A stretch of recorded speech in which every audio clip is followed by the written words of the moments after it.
আমি কখনো ভাবতেই পারিনি যে আন্দামানে গিয়ে আমি আমার পিসিদের সবাইকে দেখতে পাবো। সেখানে আমার 5টা পিসি আছে, আর 5টা পিসির মধ্যে 3 নম্বর যে পিসি বা পিসামশাই আছে, পিসামশাই এর বোটে করে আমরা গিয়েছিলাম রসান স্মিথ আইল্যান্ডে। আর এটা আমাদের হানিমুন ট্রিপ ছিল পিসার তরফ থেকে। তো আমরা দুজনেই গিয়েছিলাম, আর একটা ইচ্ছে ছিল যে আমরা দুজনে মিলে শুধু একটা শুনশান আইল্যান্ডে যাব। আর শুনশান আইল্যান্ড মধ্যে রসান স্মিথে তোমরা অবশ্যই ভিজিট করতে পারো।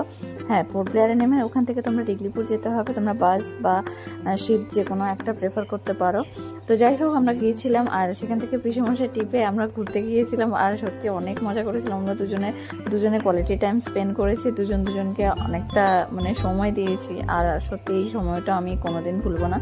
আর থ্যাংক ইউ সো মাচ আমার পিসেমশাইকে, অনেক অনেক মানে কি বলবো, অনেক অনেক ভালোবাসা পিসেমশাইয়ের জন্য। যাই হোক, এখানে আমার সবথেকে ভালো লেগেছে প্রাকৃতিক সৌন্দর্য, সবথেকে বেশি ভালো লেগেছে। আর ওখানে নিয়ে গেছিলাম ব্রেকফাস্ট, তো ব্রেকফাস্টটাও